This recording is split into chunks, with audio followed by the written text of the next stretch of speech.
भगवत गीता के ये 30 उपदेश आपको अपनी जिंदगी में हर जगह पर बहुत काम आएंगे।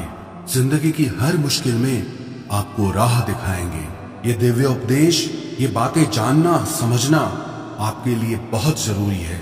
इसीलिए इन 30 उपदेशों को आप आखिर तक जरूर सुने। गीता का सबसे पहला उपदेश यह है कि आपके सारे दुखों का कारण किसी को अपना मानना है। आप कभी गौर करना, आपकी जिंदगी के सारे दुख, सारी तकलीफें, सारी चिंताएं वहीं से आती है जहां आपका अपनापन होता है कि ये मेरा है, ये मेरा अपना है। वहीं से आपकी जिंदगी में दुख आना शुरू हो जाते हैं। एक व्यक्ति के पास एक बहुत बड़ा महल था। उसने जिंदगी भर की सारी संपत्ति लगाकर उस महल को बनाया था। आसपास के शहरों के कई लोग उसके महल को देखने आते थे। कई बड़े बड़े सेठ उसके महल को खरीदने की कोशिश करते थे, पर वो महल उसका अहंकार था, उसकी जीने की वजह था। उसका उस महल में बहुत मोह था। एक दिन उसके महल में आग लग गई और वो कहीं बाजार गया हुआ था। जब वो घर लौट कर आया तो उसने देखा कि मेरा महल आग में जल रहा है। अपने घर को आग में जलता हुआ देखकर उसे इतना दुख हुआ। उसने कहा, अगर ये महल नहीं रहेगा तो मैं भी जिंदा नहीं रहूंगा। अगर मेरा महल ही जल रहा है तो मैं जी के क्या करूंगा।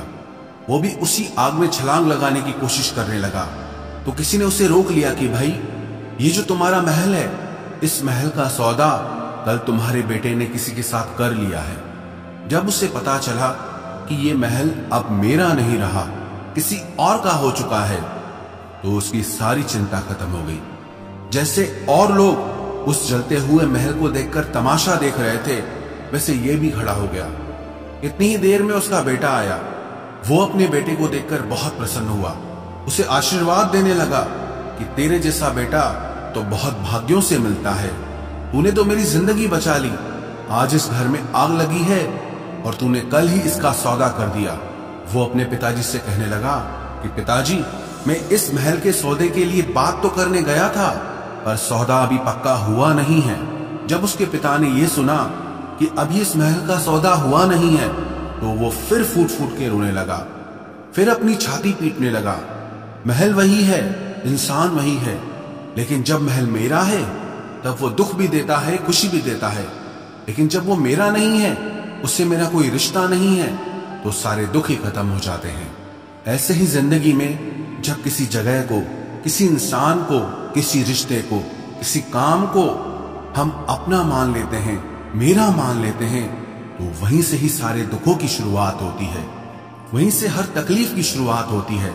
तो श्रीमद् भगवत गीता का पहला उपदेश यही है कि आप जैसे ही किसी को अपनी जिंदगी जीने की वजह मान लेते हो कि इसके बिना तो मैं जी ही नहीं सकता, तो वो चीज, वो इंसान, वो काम आपको बहुत दुख देता है। गीता का दूसरा उपदेश यह है कि अवश्यमेव भोक्तव्यम कृतं कर्म शुभाशुभम, कि आपने कोई भी कर्म किया हो उसका फल आपको जरूर भोगना पड़ेगा। अगर आपने अच्छे कर्म किए हैं तो जाने अनजाने किसी मुश्किल वक्त में आपको वो आपके अच्छे कर्म उस मुश्किल वक्त से बचा लेंगे। अगर आपने गलत कर्म किए हैं, पाप किया है, तो उसकी सजा भी आपको जरूर मिलेगी।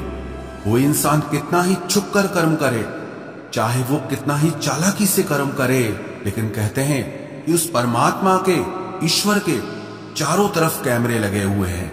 हमारे एक एक कर्म पर वो प्रकृति, वो परमात्मा अपनी दृष्टि बनाए रखते हैं।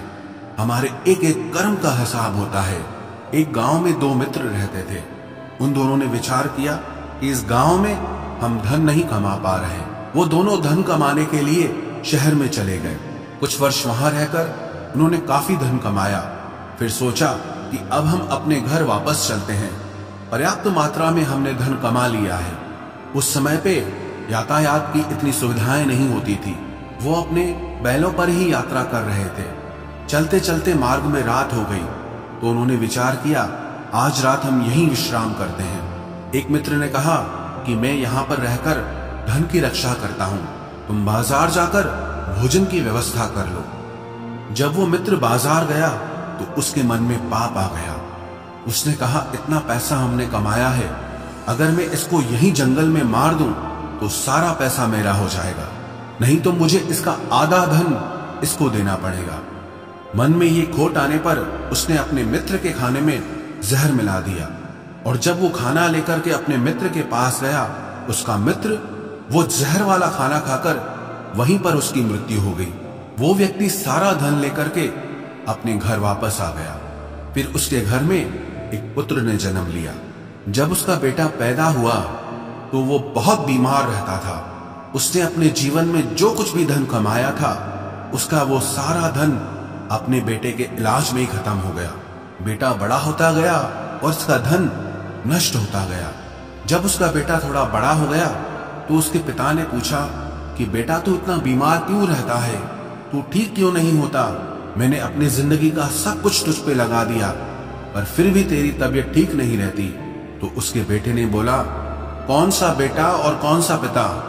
मैं तेरा वही मित्र हूं जिसको तूने जंगल में जहर देके मार दिया था, लेकिन मैं अपना वही हिसाब पूरा करने के लिए तेरे पुत्र के रूप में तेरे घर में आया हूं। अब मेरा तेरा हिसाब बराबर और मेरा जीवन अब यही समाप्त होता है। तो गीता का उपदेश हमें यही सिखाता है, कोई अपने आप को कितना भी चालबाज समझता हो, होशियार समझता हो, लेकिन अगर उसने गलत कर्म किया है, चाहे आज नहीं तो कल उसे उसका फल भोगना ही पड़ेगा। कोई भी व्यक्ति अपने किए हुए कर्म से बिना उसको भोगे कभी छूट नहीं सकता। गीता का तीसरा उपदेश यह है कि आज में जियो, कल की चिंता करना छोड़ दो। जो भी व्यक्ति अपने बीते हुए कल या अपने आने वाले कल में खोया रहता है, वो जिंदगी में कभी खुश नहीं रह सकता। आपको जिंदगी में खुशी सिर्फ और सिर्फ तब मिल सकती है जब आप वर्तमान में जी सके, आज के आनंद को जी सके। बीते हुए कल का और आने वाले कल का कोई वास्तविक अस्तित्व नहीं होता, वो सिर्फ आपकी बुद्धि और आपके विचारों में होता है। उसकी कोई वास्तविकता नहीं होती, उसे सिर्फ आप अपने मन के अंदर और बुद्धि के अंदर जीते हैं। लेकिन जिसे आप वास्तविकता में जीते हैं वो आपका आज होता है, वो आपका चल रहा पल होता है। अगर आप अपने मन और बुद्धि को अपने कल में अटका के रखेंगे, अपने भूतकाल और भविष्य काल में अटका के रखेंगे, तो याद रखना आप कभी खुश नहीं रह पाएंगे।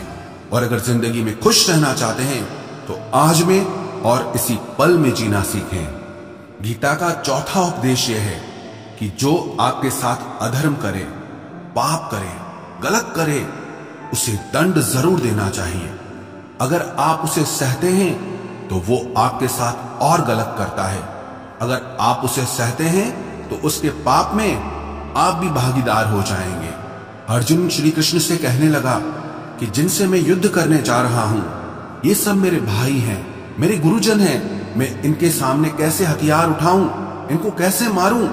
तो भगवान श्री कृष्ण ने अर्जुन से कहा कि जिन्हें तू अपना मानता है वो सब अधर्मी हैं, वो पाप के पक्ष में खड़े हैं, और अगर तू इनका वध नहीं करेगा, युद्ध नहीं करेगा, तो समाज में और भी पाप बढ़ेगा।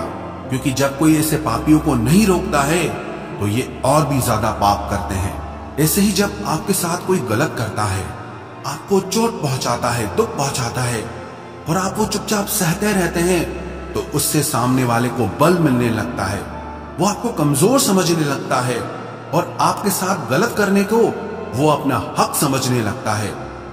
लेकिन जब आप उसके गलत व्यवहार को, उसके अधर्म को रोक लेते हैं, उसका विरोध करते हैं, तब वो अपनी सीमा में रहना सीख जाता है। ये कलयुग है। अगर इस जमाने में आपको खुश रहना है तो आपको अपनी रक्षा खुद ही करनी होगी। कोई आपके साथ गलत करे तो उसको कभी नहीं सहना चाहिए, बल्कि उसका सामना करना चाहिए। गीता का पांचवा उपदेश यह है कि किसी से भी हद से ज्यादा मोह कभी मत करना। जिसमें भी आप सबसे ज्यादा मोह लगाओगे, देखना वो आपको जरूर रुलाएगा। मोह के वजह से ही आप किसी के पीछे मरते रहते हैं। मोह के वजह से ही आपको कई बार अपना अपमान भी सहना पड़ता है।